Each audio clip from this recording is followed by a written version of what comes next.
Hello crushers, welcome to Crash Hub. आज है हमारा तैयारी का डे 33। स्टार्ट करने वाले एक नया चैप्टर ऑल्टरनेटिंग करंट। इसमें हम स्टार्ट करेंगे इंडक्टर्स। पहले देख लेंगे, कल हमने इंडक्टर्स तो समझ लिए थे, लेकिन कॉम्बिनेशन ऑफ इंडक्टर देखेंगे। उसके बाद देखेंगे ऑल्टरनेटिंग करंट क्या होता है, ये RMS value, peak value, average value, ये चक्कर क्या है। फिर आ जाता है हमारे पास कि अगर हमारे पास एक एसी सर्किट है तो किस तरीके से कैपेसिटर उसमें बिहेव करता है, इंडक्टर बिहेव करता है और रजिस्टर बिहेव करता है। फिर आता है तीनों को मिला देंगे, सीरीज में लगा देंगे, बन जाता है सीरीज एलसीआर सर्किट, सबसे ज़्यादा इंपॉर्टेंट। और उसके बाद इसी का एक छोटा सा फैक्टर होता है, पावर फैक्टर उसको बोलते हैं। और उसके बाद आ जाता है हमारा रेजोनेंस। सारी चीज़ें इसी वीडियो में देख लेंगे, बहुत अच्छे से विजुअलाइजेशन होने वाले। फेजर्स किस तरीके से घूमते हैं, कब करंट लैग कर रहा है, कब वोल्टेज लैग कर रहा है, सारी चीज़ें इस वीडियो में आपको एकदम क्लियर हो जाएंगी। साथ में हम बहुत सारे पीवाईक्यूज इंक्लूड कर रहे हैं इस वीडियो में, ताकि आपकी प्रैक्टिस भी ज़बरदस्त हो जाए। इस सेशन के बाद आई कैन गारंटी आपको कोई और वीडियो को देखने की ज़रूरत नहीं पड़ेगी। मेरा नाम विक्रांत किरार है और अब इस वीडियो को स्टार्ट करते हैं।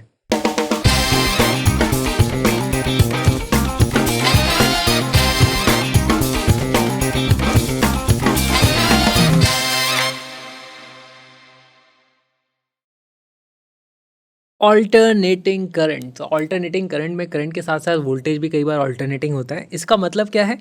ऑल्टरनेटिंग का मतलब होता है डायरेक्शन चेंज होना चाहिए। तो डायरेक्शन का चेंज होना बहुत ज़्यादा ज़रूरी है। इसके कुछ एग्जांपल देख लेते हैं। भाई हमारे पास अगर इस तरीके से मान लो करंट है ना, हमारे पास ये है टाइम का एक्सेस, ये है मान लो करंट का ही एक्सेस। तो क्या ये ऑल्टरनेटिंग करंट है? नहीं, दिस इज नॉट ऑल्टरनेटिंग। इसकी वैल्यू फ्लक्चुएट ज़रूर हो रही है, लेकिन हमेशा वो पॉजिटिव में ही है। कभी पॉजिटिव कभी नेगेटिव उसको होना ही पड़ेगा, तभी हम बोलते हैं कि हमारे पास भाई ऑल्टरनेटिंग करंट है। तो जैसे इसके बहुत सारे एग्जांपल्स हो सकते हैं। फॉर एग्जांपल इस तरीके से मेरे पास मान लो कुछ करंट आ रहा है, तो yes this will be alternating current, है ना। दूसरा हमारे पास एग्जांपल हो सकता है इस तरीके से, है ना, ये भी हमारे पास ऑल्टरनेटिंग करंट कहलाएगा। अब यहाँ पर कुछ चीज़ें हमें देखनी होती हैं। पहली चीज़ तो अब मैं एक काम करता हूँ, इस वाले को हटा देता हूँ, नहीं तो कन्फ्यूजन हो जाएगा। यहाँ पर हमारे पास कुछ मैक्सिमम वैल्यूज़ होती हैं। जैसे इसको हम बोलेंगे ये इसका एम्पलीट्यूड है, तो एम्पलीट्यूड को आई नॉट या आई मैक्स इस तरीके से हम लिख सकते हैं। ठीक है, एक टाइम पीरियड इसका बोलो कितनी देर में हो रहा है। देखो यहाँ से शुरू होता है फिर से यहीं पहुँच जाता है, तो हम बोलेंगे ये इसका टाइम पीरियड है, टी के बराबर। यहाँ पर हो जाता है हमारे पास टाइम पीरियड का हाफ, इस तरीके से मैं लिख सकता हूँ। यहाँ पर कुछ चीज़ें जैसे मुझे लिखनी पड़ेंगी। आई एवरेज अगर मैं लिखूँगा तो बताओ उसकी वैल्यू कितनी आ जाएगी। आई एवरेज की वैल्यू तो ज़ीरो आ जाएगी। कभी पॉजिटिव है कभी नेगेटिव है, करेक्ट। तो ये सबको पता था कि ये ज़ीरो आ जाएगी, तो उन्होंने कहा हम ऐसे ही बातें फिर करो ही मत आई एवरेज, फिर है ना। तो उन्होंने कहा थोड़ा ठीक से उसको रीडिफाइन किया जाए। तो उसको रीडिफाइन इस तरीके से कैसे किया गया, हमें पता है कि ओवरऑल ज़ीरो से टी मत तक तो हमारे पास ज़ीरो आ ही जाती है। टाइम की वैल्यू ज़ीरो से टी रखोगे तो वैल्यू ज़ीरो आनी आनी है। तो उन्होंने कहा आप ऐसे डिफाइन मत करो, आप इसको डिफाइन करो ज़ीरो से लेकर के t/2 तक। इस तरीके से इसको रीडिफाइन कर दिया गया है एवरेज को। तो उसकी वैल्यू कितनी आ जाएगी, वो बेसिकली आ जाता है हमारे पास integral of I D T divided by integral of D T. Zero से लेकर के t/2, बहुत ही इंपॉर्टेंट ये चीज़ है, ज़ीरो से t/2 तक होता है। ऊपर भी लिमिट होगी ज़ीरो से लेकर के t/2 तक। इसको मैं थोड़ा ठीक से रीअरेंज करके लिख देता हूँ यहाँ पर। आई एवरेज इस तरीके से आ गया। ओके, अब हमारे पास कुछ इंपॉर्टेंट सी चीज़ें हैं, जैसे साइन के हम बहुत सारे फंक्शन पढ़ते हैं। तो यहाँ पर ये आई डी टी का मतलब क्या हो गया, वो होता है ये वाला हमारे पास जो एरिया होता है वो ज़ीरो से t/2 तक की बात हो रही है, तो उसमें ये पॉजिटिव रहने वाला है। तो बेसिकली आप खाली पॉजिटिव वाली बातों को ले लेना। यहाँ पर हमारे पास इसकी वैल्यू आ जाती है फॉर साइनोसॉइडल वेव, इसकी वैल्यू आ जाती है हमारे पास इस तरीके से हम करेंगे तो ये हो जाता है 2I0 डिवाइडेड बाई पाई के बराबर। दिस इज आई एवरेज, ठीक है, 2I0 डिवाइडेड बाई पाई। और अब कुछ आरएमएस वैल्यूज होती हैं, उनको भी देख लेते हैं।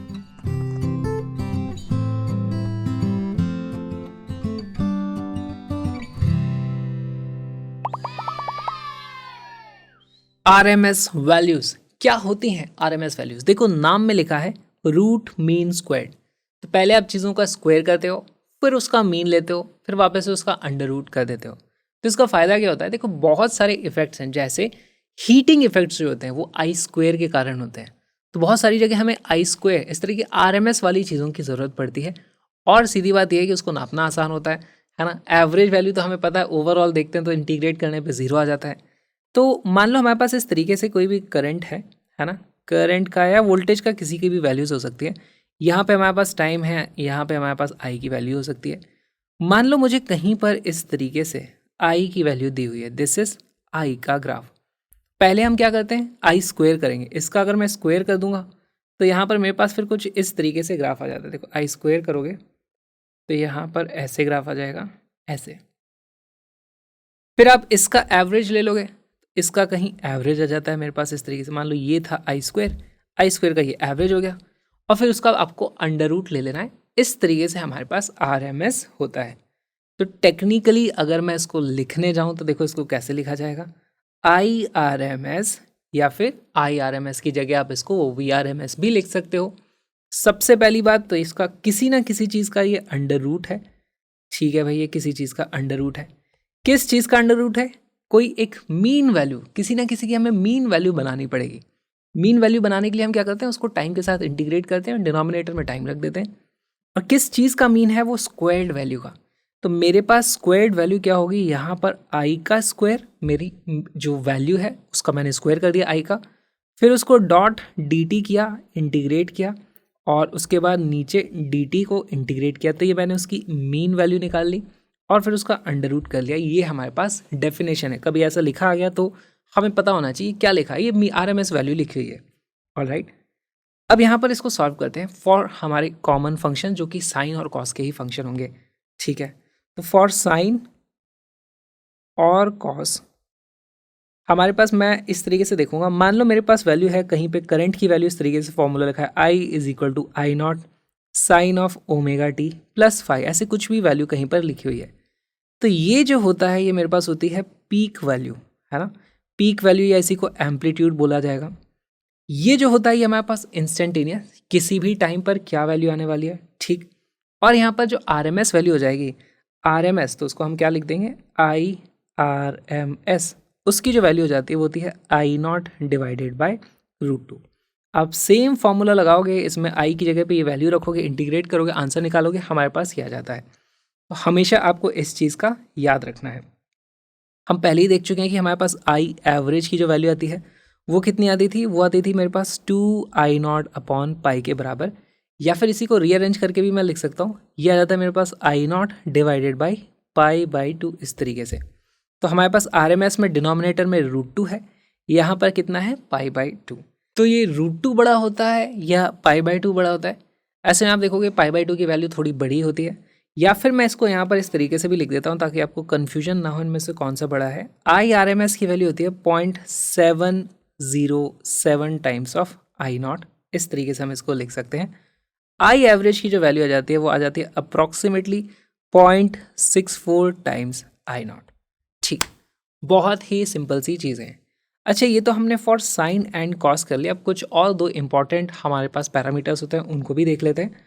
फॉर हमारे पास मान लो ट्राइंगुलर वेव फंक्शन है, triangular wave function, triangular waves इस तरीके से लिख देता हूँ। यहाँ पर हमारे पास जो IRMS की वैल्यू आती है वो आ जाती है I0 डिवाइडेड बाई 3, है ना। I0 डिवाइडेड बाई √3 उसकी वैल्यू आती है। I0 क्या है इस केस में, देखो इसका कुछ इस तरीके से ग्राफ बनेगा। हमारे पास ट्राइंगुलर फंक्शन है तो वो ट्राइंगुलर फंक्शन कुछ भी तरीके का हो सकता है, ऐसा ले लो, या फिर आप चाहो तो इस तरीके का ट्राइंगुलर फंक्शन ले लो, ये भी एक ट्राइंगुलर फंक्शन ही है। जब भी इस तरीके का हमारे पास फंक्शन होगा, इसमें I0 की वैल्यू कौन सी है भाई, ये जो मैक्सिमम पीक वैल्यू है ये हमारे पास I0 कहलाएगी। RMS की वैल्यू यहाँ पर आती है I0 बाई √3, बहुत बार पूछा था, डायरेक्ट इसको मार्क हम कर सकते हैं। एक और चीज़ होती है जब हमारे पास इस तरीके से कोई साइनोसॉइडल ही फंक्शन हो लेकिन उसमें कांस्टेंट वैल्यू भी ऐड हो रही हो। फॉर एग्जांपल हमारे पास है फॉर ऐसे दे रखा है, मान लो मेरे को आई की जो वैल्यू दे रखी है, लेट्स से उसकी वैल्यू दे रखी है A plus B sine omega T plus 5, इस तरीके का कोई भी चीज़ हो सकती है। साइन की जगह कॉस कर लो, कुछ भी आप कर सकते हो। मेन चीज़ हमें क्या समझनी है, एक पार्ट है जो कांस्टेंट है, दूसरा पार्ट है जो फ्लक्चुएट इस तरीके से ऊपर नीचे उसके हो रहा है। ऐसे केस में आप फिर से देखो, हम जगह फॉर्मूला ये लगाना है लेकिन कुछ वैल्यूज़ आ जाती हैं, जैसे यहाँ पर IRMS की जो वैल्यू आने वाली है वो आ जाती है हमारे पास अंडर रूट ऑफ, अब देखो जो कांस्टेंट है उसका तो एज इट इज़ आप स्क्वायर कर दो, और जो हमारे पास साइन वाली वैल्यू है b जैसे यहाँ पर है तो उसको आप कर देना b/2, b² 2। बेसिकली b² 2 नहीं क्या है, मैंने इसके लिए जो करते हैं ना b/√2 जो यहाँ पर मैं करता उसका स्क्वायर मैंने यहाँ पर किया हुआ है।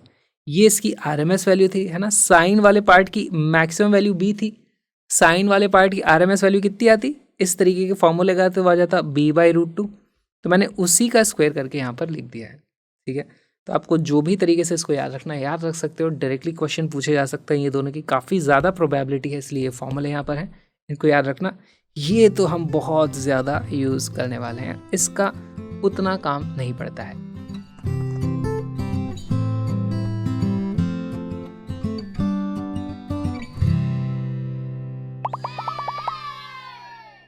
The alternating current is given by, हमारे पास करंट का कुछ फॉर्मूला दे दिया गया है। The RMS value for this current is, अब देखो straight forward formula based question है। यहाँ पर हमारे पास I की जो वैल्यू आ रही है, I की वैल्यू में देखो एक पार्ट है जो साइन के हिसाब से हमारे पास फ्लक्चुएट कर रहा है, तो उसको मैं बोलूँगा ये है हमारे पास √42, और फिर उसके बाद यहाँ पर आ रखा है कुछ साइन समथिंग t, उससे हमें फ़र्क ही नहीं पड़ता ये ओमेगा t की वैल्यू क्या है, ओमेगा का हमारे काम ही नहीं है। प्लस हमारे पास एक कांस्टेंट चीज़ है जो है 10। इसको देखो अगर मैं लिख दूँ, ये मेरे पास लेट से ये है मेरे पास a sine omega t plus b, तो हमें पता है हमारे पास जो IRMS की वैल्यू आती है वो क्या होती है, जो वाला कांस्टेंट वाला पार्ट है उसको तो एज इट इज़ यहाँ पे हम स्क्वायर करके लिख देते हैं b², प्लस हमारे पास ये जो वाला फ्लक्चुएटिंग वाला पार्ट होता है उसकी RMS वैल्यू का स्क्वायर करते हैं, तो यहाँ पे a का जो RMS वैल्यू है वो a/√2 है, उसका स्क्वायर करोगे तो a²/2 आएगा। तो या तो आप डायरेक्टली इसको याद रख लो, जैसे भी आप याद रखना चाहो याद रख सकते हो। स्ट्रेट फॉरवर्ड फॉर्मूला हम यहाँ पे लगाएंगे, अंडर रूट ऑफ b यानी कि 10 का स्क्वायर वो 100 हो जाता है, प्लस हमारे पास यहाँ पर कितना आता है 42 का अंडर रूट है, उसका स्क्वायर करोगे तो वो 42 ही आएगा, और डिवाइडेड बाई 2 रहेगा, तो ये आ जाता है मेरे पास 121, उसका अंडर रूट करोगे तो ये वैल्यू आ जाती है हमारे पास क्या आ जाती है 11, and 11 will be the correct answer.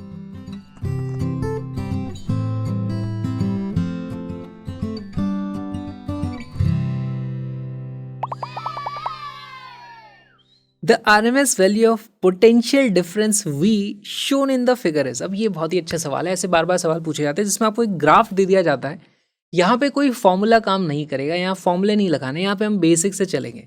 जैसे मेरे पास RMS वैल्यू अगर मुझे पता करनी है तो सबसे पहले आपको करना पड़ेगा स्क्वायर करो, स्क्वायर करेंगे फिर उसके बाद हम उसका मीन लेंगे जो भी वैल्यू आएगी, और फिर उसके बाद फिर से उसका अंडर रूट कर देंगे। इस तरीके से आपको यहाँ पर वैल्यूज़ लगा करके सॉल्व करनी है। वीडियो को पॉज करो, बहुत अच्छा सवाल है, इसको सॉल्व करो।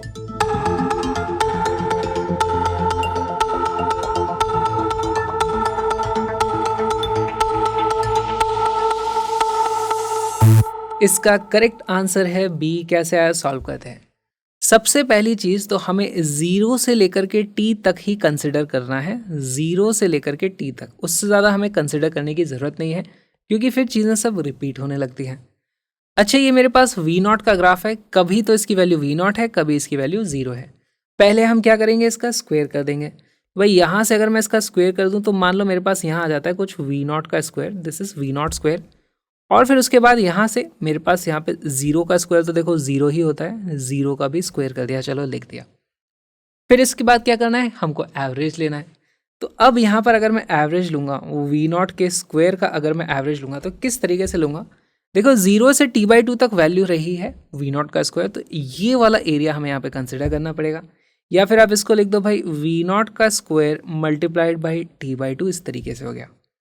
प्लस यहाँ t/2 से t तक वैल्यू रही है 0, तो यहाँ पे मैं लिख दूंगा 0 multiplied by again time interval कितना रहा है, ये t/2 का इंटरवल रहा है। ठीक, डिवाइड करेंगे हमारे पास टोटल टाइम वैल्यू कितनी है 0 से लेकर के t तक, तो उसको मैं यहाँ पर t लग दूंगा इस तरीके से, और इसकी जो वैल्यू आ जाती है वो जाती है V0 का स्क्वायर डिवाइडेड बाय हमारे पास 2, इस तरीके से वैल्यू आ जाती है। ओके, ये आ गया मेरे पास, मीन हमने कर लिया। ठीक है, मीन कर लिया, अब उसके बाद हमें रूट करना है। तो यहाँ पे मेरे पास V0 की जो RMS वैल्यू है, बेसिकली V0 की RMS नहीं है, V की RMS वैल्यू है ये V की RMS, और ये भी जो एवरेज मीन हम कर रहे थे बेसिकली ये V का ही मीन है। RMS वैल्यू हो जाएगी मेरे पास under root of V naught का स्क्वायर डिवाइडेड बाई 2, और ये वैल्यू आ जाती है V naught divided by √2। B becomes our correct answer. इसको देखा जाए, कुछ लोग अगर गलती में तुक्के से मार देते हैं कि हमारे पास साइनोसॉइडल वाला जो फंक्शन होता है उसमें हमारे पास RMS की वैल्यू कितनी होती है, पीक वैल्यू डिवाइडेड बाई √2, तो वो भी किस्मत से आंसर सही आ जाता। प्रोसेस यहाँ पर टोटली अलग है।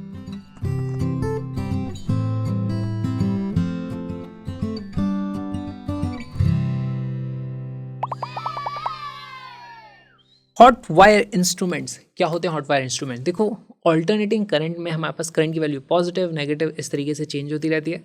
अगर मैं हमारा रेगुलर डीसी वाला गैल्वेनोमीटर बेस्ड वहाँ पर एमीटर या वोल्ट मीटर लगाऊंगा तो कभी पॉजिटिव नेगेटिव वो जीरो पे ही रह जाएगा, वो वहीं वाइब्रेट करता रह जाएगा। इनफैक्ट वाइब्रेट भी इतना कम कर पाएगा वो कि हमें दिखेगा ही नहीं।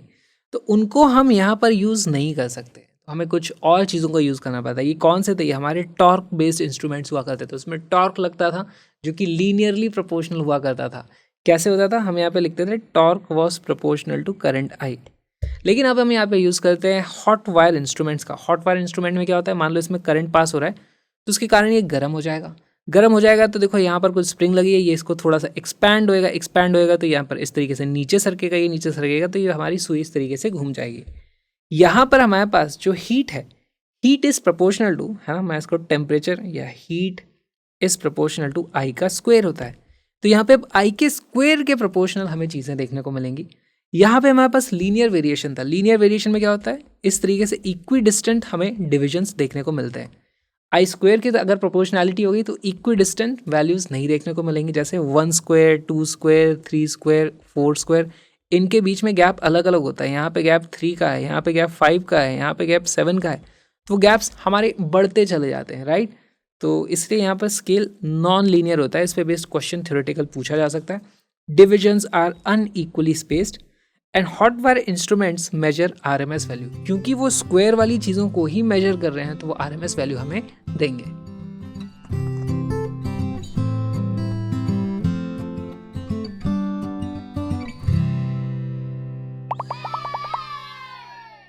ऑल्टरनेटिंग करंट के सर्किट्स देखने वाले हैं। उससे पहले देख लेते हैं हमको सर्किट में क्या क्या एलिमेंट्स पढ़ने।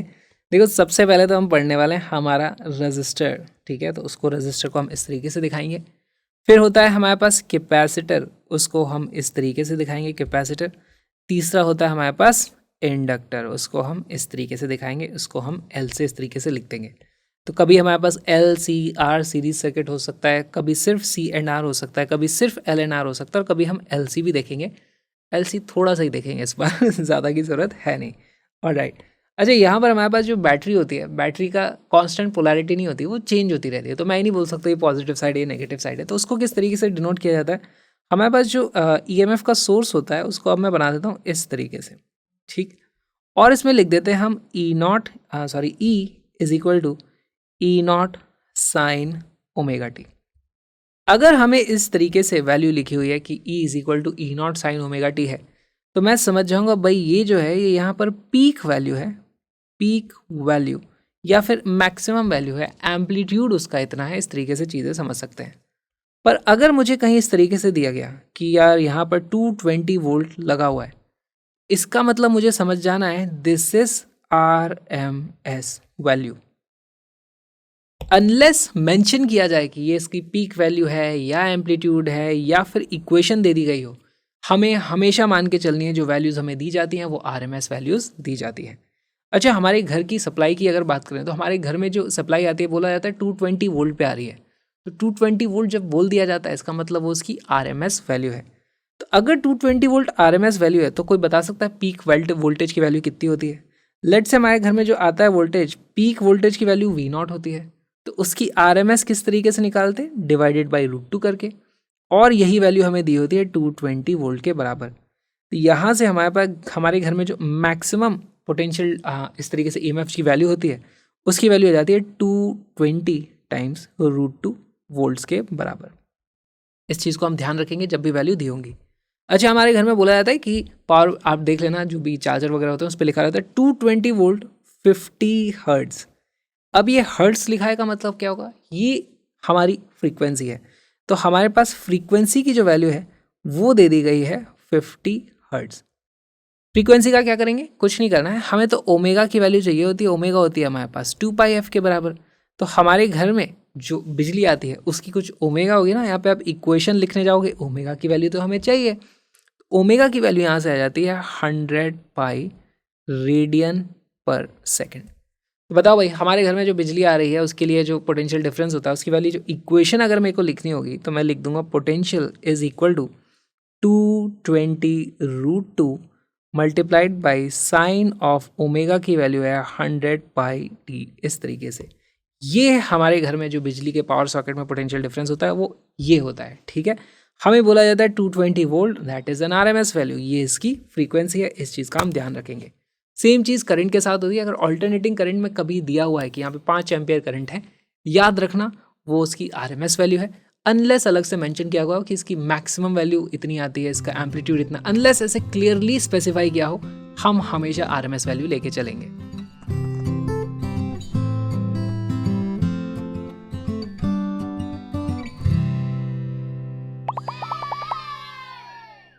ऑल्टरनेटिंग करंट का सबसे सिंपल सर्किट है हमारा रेजिस्टिव सर्किट। तो देखो हमारे पास कुछ इस तरीके से ईएमएफ का सोर्स है, यहाँ पर ऑल्टरनेटिंग पोटेंशियल वोल्टेज का सोर्स। हमारे पास यहाँ पर देखो कुछ ना कुछ करंट होगा इस तरीके से आई। अब सवाल उठता है मैंने इस तरीके से आई का डायरेक्शन कैसे बना दिया, करंट तो चेंज हो रहा है, कभी इधर कभी इधर कभी इधर कभी इधर। तो यस वो चेंज हो रहा है, तो आई की वैल्यू अपने आप नेगेटिव आ जाएगी, हमें घबराने की ज़रूरत नहीं है।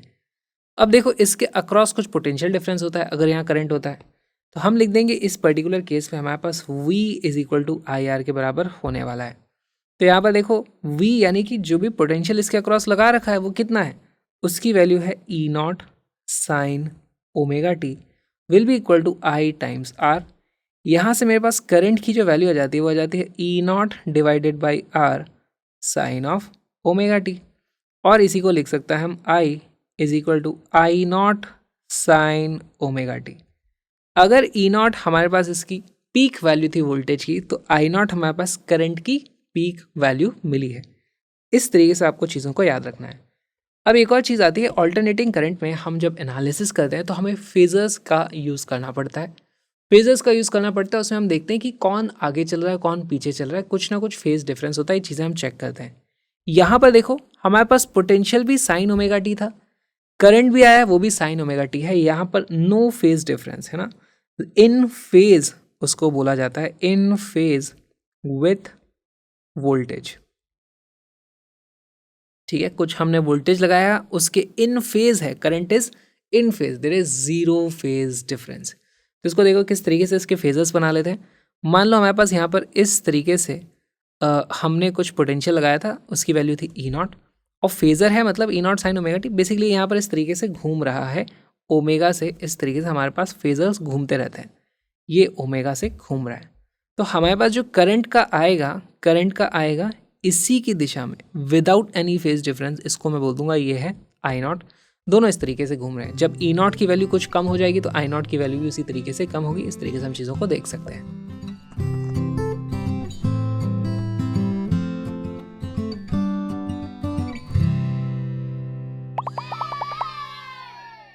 कैपेसिटिव सर्किट, देखो यहाँ पर क्या होगा, हमारे पास अब की बार एक सोर्स है और यहाँ पे हमने कैपेसिटर लगा रखा है। कैपेसिटर का कैपेसिटेंस की वैल्यू है हमारे पास सी, इस तरीके से। ठीक, अच्छा यहाँ पे इसके अक्रॉस जितना पोटेंशियल है उतना ही पोटेंशियल इसके अक्रॉस भी होगा। ठीक, ये भी हमें समझ आ गया। तो यहाँ पर अगर इसके ऊपर कुछ चार्ज आ जाता है, पहली बात तो मैं मान के चलूँगा यहाँ पर मान लो इस तरीके से कुछ करंट रहा है, इस तरीके से फॉर द टाइम बीइंग अगर मैंने यहाँ मार्क कर दिया तो उसके हिसाब से यहाँ पर मेरे पास प्लस क्यू आ जाता है, यहाँ पे माइनस क्यू आ जाता है। ठीक है, लिखने के लिए मैंने बोल दिया। आप बोलोगे यहाँ पे इसका तो साइन बदल रहा है, तो हाँ भाई आई नेगेटिव हो जाएगा, क्यू की वैल्यू भी नेगेटिव हो जाएगी, तो अपने आप साइन वगैरह एडजस्ट हो जाएंगे, घबराने की जरूरत नहीं है। लिखने के लिए कुछ तो हम मार्क करेंगे, हमने मार्क कर दिया।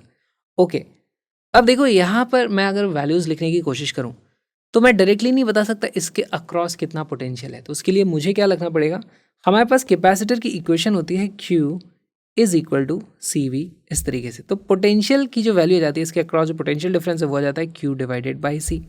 ऑलराइट, यहाँ से मेरे पास Q डिवाइडेड बाई सी की जो वैल्यू है वो एग्जैक्टली इसके बराबर होनी चाहिए। तो मैं लिख दूंगा Q divided by C is equal to E naught sine of omega T.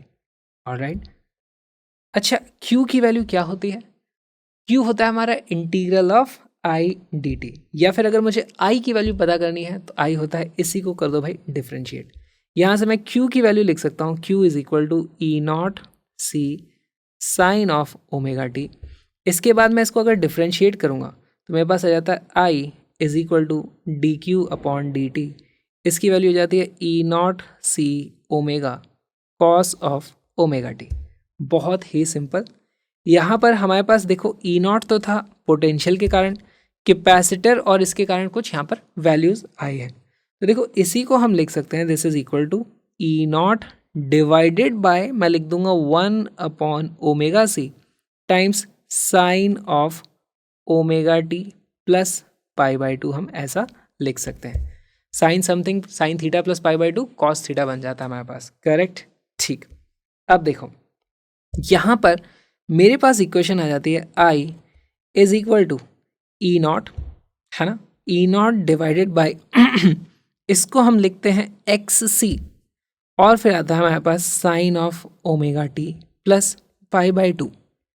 हमें एक चीज़ दिखाई दे रही है कि हमने जो वोल्टेज लगाया था वो साइन ओमेगा टी था, करंट जो आ रहा है वो sign omega T plus pi by to है। पाई बाई टू का फेज डिफरेंस तो मुझे दिख रहा है। क्या आप मुझे बता सकते हो इनमें से कौन लीड कर रहा है, कौन लैग कर रहा है? ठीक, तो हमें ये चीज़ हमेशा पता करनी होगी। देखो इसको कैसे पता करेंगे, और इसको आप याद भी रखना, जब भी किसी चीज़ को, क्वांटिटी को हम डिफ्रेंशिएट करके लाते हैं तो वो चीज़ लीड करती है। यहाँ पे Q को डिफ्रेंशिएट किया है, यानी कि हमने इस तरीके से जो ई नॉट लिखा था उसको डिफ्रेंशिएट किया है, तो यहाँ पर I डिफ्रेंशिएट होकर के आया है, तो I विल लीड। यहाँ पे इसको याद रखना, I leads V by pi by two. इस चीज़ को हम हमेशा ध्यान रखेंगे। ठीक, दूसरी चीज़ जो हम चाहते हैं यहाँ पर हम इसको कंपेयर करें हमारे रेजिस्टेंस वाले उससे, जो हमारे पास फॉर्मूला था। रेजिस्टेंस में हमारे पास क्या था, I was equal to E naught upon R था। वहाँ पे हमारे पास रेजिस्टेंस हमारे करंट को कम करने की कोशिश करता था। यहाँ पे एक एक्सी करके टर्म हमने बना दी है, जिसकी value actually 1 upon omega C है। इसको हम बोलते हैं कि भाई ये कैपेसिटर के कारण कुछ रिएक्टेंस, रेजिस्टेंस तो नहीं बोल सकते, वो वर्ड तो ऑलरेडी ले रखा है यूजर नेम किसी ने, तो इसको हम बोलते हैं reactance. X C is equal to capacitive reactance, और इसकी जो वैल्यू हो जाती है वो आ जाती है 1 अपॉन ओमेगा सी के बराबर। देखो अगर फ्रीक्वेंसी बढ़ेगी, है ना, इसकी फ्रीक्वेंसी में बढ़ाऊँ तो मेरे पास ओमेगा की वैल्यू बढ़ेगी, ओमेगा की वैल्यू बढ़ेगी तो मेरे पास रिएक्टेंस की वैल्यू कम हो जाएगी, और रिएक्टेंस की वैल्यू कम हो जाएगी तो मेरे पास करंट की वैल्यू बढ़ेगी। इस चीज़ को ध्यान से समझो, फ्रीक्वेंसी बढ़ाओगे तो करंट की वैल्यू बढ़ रही है। सेम कैपेसिटर के लिए कैपेसिटेंस तो हमने चेंज ही नहीं किया, तो इसका मतलब हमारे पास अगर हायर फ्रीक्वेंसी है तो इजीली करंट पास हो सकता है, लोअर फ्रीक्वेंसी है तो फिर हमारे पास करंट पास नहीं होगा, उसको पास होने में मुश्किल होगी। हायर फ्रीक्वेंसी के लिए करंट ज़्यादा होता है, लोअर फ्रीक्वेंसी के लिए करंट कम होता है, तो हम इसको लिख देंगे भाई lower frequencies are filtered out. ठीक है, इस चीज़ को आप ध्यान रख सकते हो। ऑलराइट, अब हमने यहाँ पे लिखा था भाई हमारे पास I leads V by pi by two, तो इसका मतलब क्या हो गया? देखो अब हमको फेज़र बनाने पड़ेंगे। फेज़र बनाने हैं तो या तो मैं ई नॉट को इस तरफ रख दूँ या मैं करंट को इस तरफ रख दूँ, दोनों ही तरीके के फेज़र बना लेते हैं। मान लो मैंने इस तरफ रखा हुआ है ई नॉट को, ठीक है। अगर मैंने ई नॉट इस तरीके से रखा हुआ है और मुझे बताना पड़ेगा किस सेंस में हम घुमा रहे हैं, तो यहाँ पर मान लो मैं इस सेंस में घुमा रहा था ओमेगा से, इस तरीके से हमारे फेज़र को। हमारा करंट लीड करता है, करंट लीड करता है, तो अगर ये ई नॉट है तो हमारे पास इस दिशा में आएगा I naught. Alright, current leads the voltage. इसी का उल्टा भी ट्रू है। अगर मेरे पास मान लो मैं इस तरफ आई नॉट की वैल्यू बनाता, तो हमें अभी भी देखो इसको घूमने का सेंस तो बताना पड़ेगा भाई, ये इस तरफ घूम रहा था ओमेगा से। हमेशा करंट लीड्स वोल्टेज इन कैपेसिटिव सर्किट, तो यहाँ पे हमारे पास वोल्टेज पीछे रह गया, मैं इस तरीके से बना दूंगा भाई, ई नॉट पीछे रह गया, इनके बीच में 90 डिग्री का एंगल रहना ही रहना है। इस चीज़ को हम देख लेंगे। और एक चीज़ यहाँ पे मैं लिखना भूल गया, ये जो वैल्यू है यही होती है हमारे पास आई नॉट की वैल्यू। और एक चीज़ लिख देंगे, हमारे पास आई नॉट की जो वैल्यू आती है, I naught is equal to E naught divided by X C. X C होती है हमारे पास कैपेसिटिव रिएक्टेंस। ये हो गया हमारा प्योरली कैपेसिटिव सर्किट, बहुत ही सिंपल है। हमें XC निकालना आना चाहिए जिसकी वैल्यू होती है 1/ωc, बहुत इंपॉर्टेंट। दूसरी चीज़, हमें ये चीज़ एकदम पता होनी चाहिए, कैपेसिटिव सर्किट में करंट लीड करता है, इसको याद रखना। Q की वैल्यू हम लिख सकते हैं Q = CV, इस तरीके से Q को डिफ्रेंशिएट करते हैं तो I आता है।